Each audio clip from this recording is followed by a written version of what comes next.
Oh, all right. I'm so glad that I've got Anastasia Matthews with me today to talk about a couple more movies that we have available on the internationalfilmseries.com website.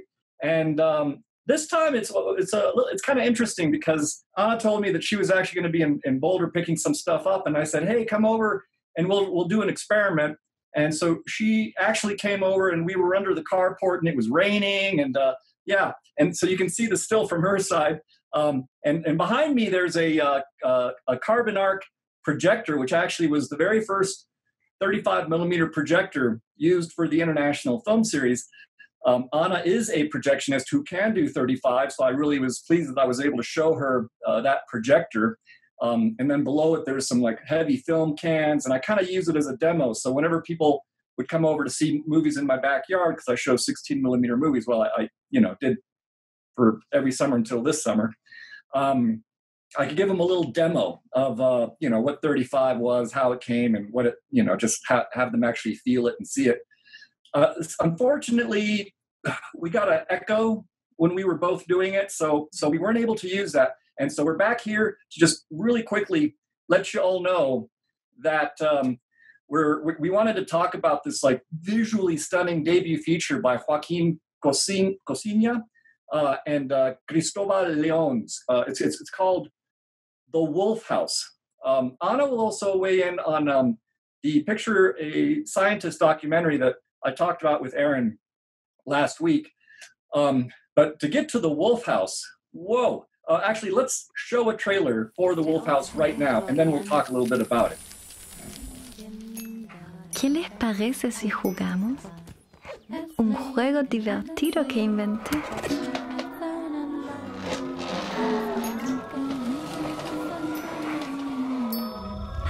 Cuidado, Pedrito. Se están quemando. Cuidado, Pedrito. Se están quemando. Cuidado, se están quemando. María.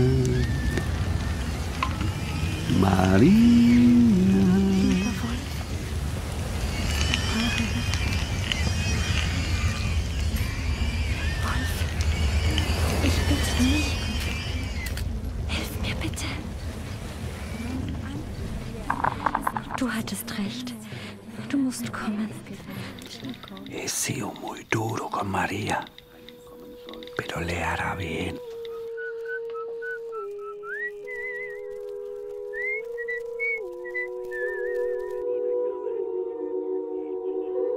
María.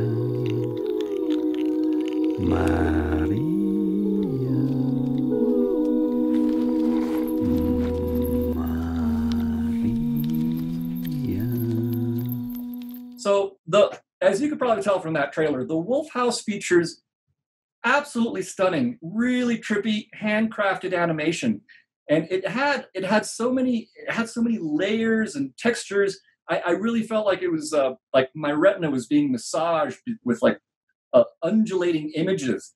The backstory is inspired by Paul Schaefer, a German fugitive accused of child molestation who fled to Chile when he founded a colony of former Nazis who murdered and tortured dissidents of Pinochet's military dictatorship. But don't worry, this is no political screed.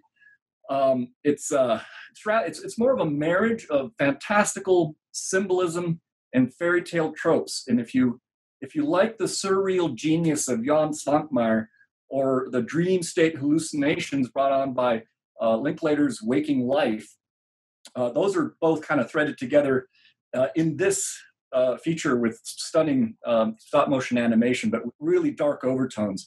And add a little bit of Little Red Riding Hood into that, and it's just going to blow your mind. I have to admit, I was I was wondering. It's got a short running time, 75 minutes, and I was wondering, is that going to be worth $12 for the admission? Whoa, boy, howdy! Let me tell you, it's better than an overpriced bag of mushrooms. And and I'm telling you that straight from the heart. It's $12 well spent. Anastasia, what do you think? I thought that this film was just absolutely captivating, with combining its unique animation style, the sound design, and like the backdrop of the fairy tale narrative. It created a very effectively grotesque and oniric tone that was just fantastic. And for me, it was really interesting looking at how the filmmakers approached production. In doing some brief research, I found that like there were 10 rules that the filmmakers followed, some that were very specific and straightforward, such as no cuts to black and the camera can't be in the same position for 2 consecutive shots. But it also had more abstract ones like the movie tries to be normal and Maria is beautiful. So the film is also presented in one take, which is interesting to note, especially since they used over 10 different locations during filming. So to be able to do that successfully was just incredible. And then also I thought it was interesting. It offered an interesting take on the creative process as the subjects and sets are continually destructed and constructed on screen. One shot that really stood out to me with that was this, where you see Maria and the 2 pigs sitting on a chair, and it breaks down to show like the foam and tape. There's a lot of scenes that just kind of meld from one thing into another, and it continues and continues, and it's very trippy for sure. Movement. So all in all, I found myself just unable to look away and just really amazed by the visuals and the sound design. And again, that's The Wolf House. Now, last week I did have Aaron Espily join me to discuss the documentary Picture a Scientist, which is still available through June 26th on our website. And this one can be screened for just $6.99. So I thought since Anastasia was able to watch the doc that I'd ask her just for her 2 cents on it.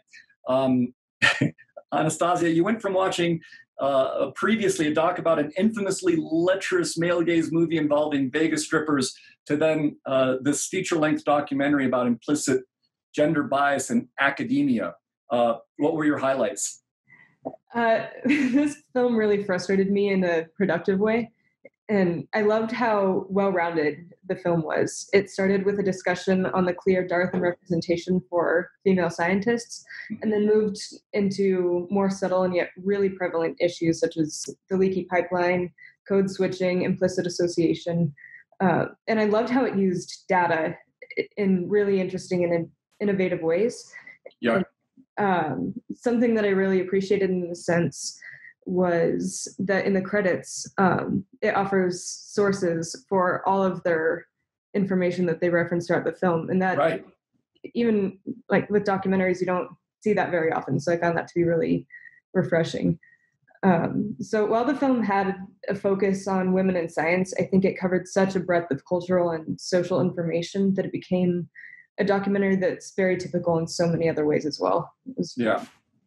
I've never seen so many PhDs listed in any credit, I think, because it just went on and on and on. And so it's definitely going to be of interest to anybody who's, who works on campus or is thinking about a career in academia or in science or, and in general, it's just very educational. There was one other advantage to when you came by last week was you actually were asking me about some beer recommendations. And so the advantage of us now doing this wrap up later is that I can share with viewers what the beers were that I recommended to you. And I'm wondering if you remember what you rated them from 1 to 5. Ready? So there was this smash, which was the Lighthearted Ale and the 21st Amendment Brewery Blood Orange IPA. And do you remember what you gave that one? I think I gave that one a 3.75. 3.8, very close. Okay. Very close. The next one is one of my all-time favorites, and that's a 50-50 mash of the Old Rasputin and the Maui Coconut Porter, which, and actually if you ever get the Oscar Blues Death by Coconut, that one's even a little bit better. Do you remember what you gave that one? I think that one was a 3.9. Yes. Good memory. These were, for anyone seeing this, these were tasters. So I wasn't, I knew that she's going to be on the road. And the third one was just a straight up, not a mash, but it was the juicy bits. Yeah. Surprisingly, you came in at what? Was this a 3.3? 3.4. 3.4. That's going to surprise some of my friends who are big fans of the juicy bits, but hey, taste is taste. There's no wrong or right to it. We ended on a monster. We ended on this one, The Abyss. We were talking about the calories involved. This one was 410 calories.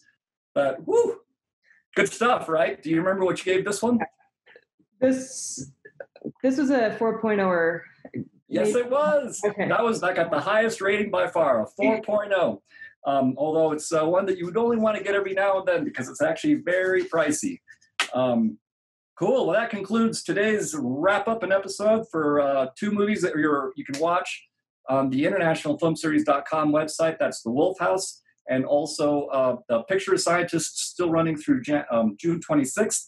And I look forward to sharing the Zoom space with you again next week, Anna, when we discuss whatever it is that we've got down the pipeline. Thanks for joining us, everybody. Thank you, Anna. Thank you. We hope everyone has a good week.